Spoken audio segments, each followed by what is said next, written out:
अपनी भारतीय धर्म में संध्या वंदन के दो समय नियुक्त हैं, एक प्रातःकाल, एक सायंकाल। जो रात्रि और दिन दोनों मिलते हैं तब उसको संध्या काल कहते हैं। ये काल सवेरे भी होता है, सायंकाल को भी तो होता है। इसलिए संध्या वंदन जब सूर्य उदय होता हो तब और जब सूर्य अस्त होता हो तब करना चाहिए। ये संध्या आध्यात्मिक जीवन में एक और तरीके से भी हम कर सकते हैं। सोने को रात मान लें और जागने को दिन मान लें, तब फिर प्रातःकाल का, सायंकाल की संध्या वंदन का आध्यात्मिक समय वो बनेगा जब आदमी सो कर के उठेगा अथवा सोएगा। प्रातःकाल और सायंकाल की संध्या बंधन के लिए तो ये भी हो सकता है कि लोग शिकायत करें, उस वक़्त हमको नींद नहीं खुलती है, उस वक़्त हम दुकान पर रहते हैं, अमुक काम करते हैं। लेकिन ये संध्या बंधन हर एक आदमी के लिए संभव है कि जब प्रातःकाल उठे, कभी तो उठेगा, रात को नींद पूरी करके उठेगा ना, तब तो समय मिलेगा। सोएगा तो सही, कई बजे सोए, सोने का समय हो उसको रात्रि का संध्या वंदन का समय मान लिया जाए। प्रातःकाल जब उठा जाए तो प्रातःकाल का संध्या वंदन का समय मान लिया जाए। इन दोनों समयों को संध्या वंदन का अगर आप समय मान लें तो फिर किसी को ये शिकायत नहीं रहेगी कि हमको समय नहीं मिलता।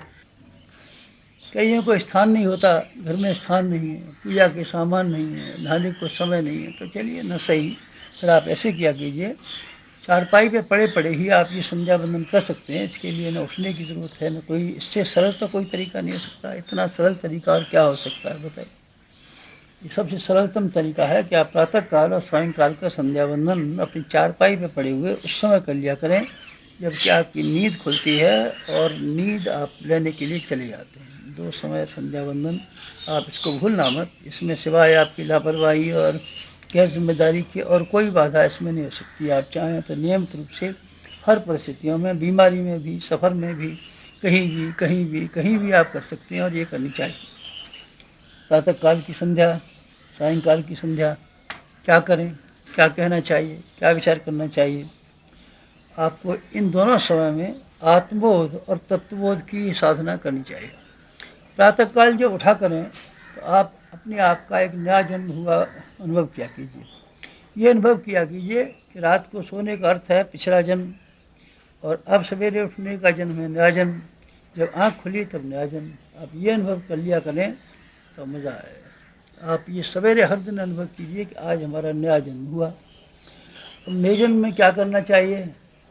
आपकी सारी बुद्धिमानी इस बात पर टिकी हुई है कि आप अपने जीवन की संपदा का किस तरीके से उपयोग किया, बस एक ही बुद्धिमानी है। ये मानना सही नहीं है कि ये जन्म भजन करने के लिए मिला हुआ है। भजन करने के लिए नहीं मिला हुआ है, कर्तव्य करने के लिए मिला हुआ है। और इसलिए मिला हुआ है कि आप इस जन्म की संपदा को ठीक तरीके से इस्तेमाल करें। यह आपकी परीक्षा है। परीक्षा में जो पास हो जाते हैं फिर क्लास चढ़ा दिए जाते हैं, फिर और चढ़ जाते हैं और पास करा दिए जाते हैं। अगर आप ये पहली परीक्षा जो भगवान ने आपको मनुष्य का जीवन दे करके ली है, उसमें एक ही आपका फ़र्ज़ हो जाता है कि आपको इसको अच्छे से अच्छा उपयोग करके दिखाएं। बस भगवान ने यही अपेक्षा किया आपने, और ये आपसे, और यही उसकी उम्मीद है, और यही वो चाहता है। न आपकी पूजा चाहता है, न उपास चाहता है, न भजन चाहता है, न आपके लिए उपहार चाहता है, न मिठाई चाहता है, न कपड़े चाहता है, न कीर्तन चाहता है, न कथा चाहता है। इन बातों से भगवान का कतई कोई ताल्लुक नहीं है। ये तो अपने आप के परिशोधन की प्रक्रिया है, जिससे नया नहीं क्यों लोगों ने ये मान लिया है कि इससे भगवान प्रसन्न हो जाएगा। आप विश्वास रखें, इससे भगवान किसी प्रकार प्रसन्न नहीं हो सकता। इससे आपका जीवन के संशोधन करने में, अपने कषाय कलमश को निवारण करने में तो सहायता मिल सकती है, इसमें संदेह नहीं।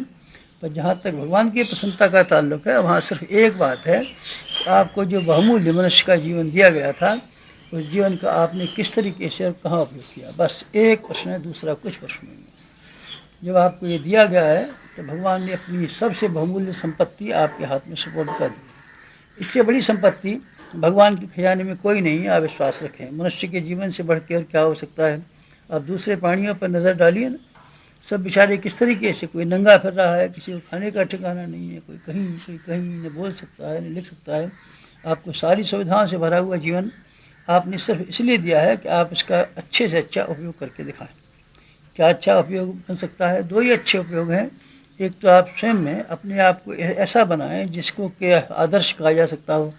दूसरों के सामने आपका उदाहरण इस तरीके से पेश होना चाहिए जिसको देख करके दूसरे आदमियों को प्रकाश मिले, रोशनी मिले, आप पीछे चलने का मौका मिले और आपकी अंतरात्मा कशार कल्मश से परिशोधन करती हुई और साफ और स्वच्छ बनती चली जाए, ये आपका स्वार्थ है। परमार्थ आपका ये है कि ये भगवान की विश्व वाटिका जिसमें आपको काम करने के लिए भेजा गया हुआ है, एक अच्छे माली की तरीके से काम करें। भगवान को सहायकों की ज़रूरत है, साथियों की ज़रूरत है, इंजीनियरों की ज़रूरत है, ताकि इसके इतने बड़े बगीचे, इतने बड़े कारखाने का सुव्यवस्था करने में हाथ बढ़ा सकें।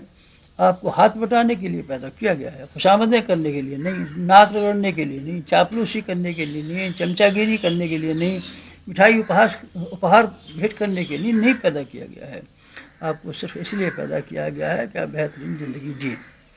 इसके लिए क्या करना चाहिए? आमतौर से आदमी भूल जाते हैं, ये काम की बातें सब भूल जाते हैं और बेकार की बातें, बेवकूफ़ी की बातें सब याद रखते हैं।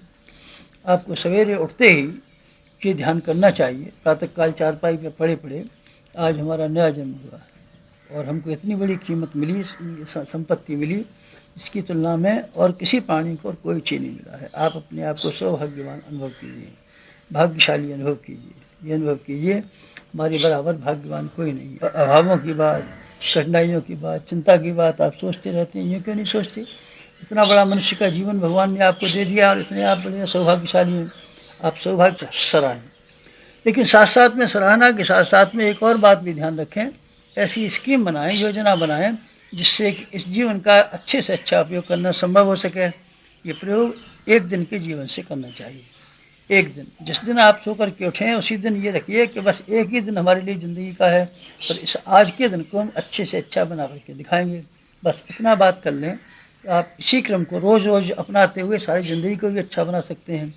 एक एक दिन को हिसाब से जोड़ देने का मतलब होता है सारे समय को, सारी ज़िंदगी को ठीक तरह से और सुव्यवस्थित बना देना। प्रातः काल उठा कीजिए, ये ध्यान किया कीजिए, नया जन्म, हर दिन नया जन्म। हर दिन नया जन्म को प्रातः काल से लेकर सायंकाल तक आप कैसे उपयोग करेंगे, इसके लिए एक टाइम टेबल सवेरे उठ के बना लेना चाहिए। आप क्या करेंगे और कैसे करेंगे, क्यों करेंगे। क्रिया के साथ साथ में चिंतन को आप जोड़ दीजिए।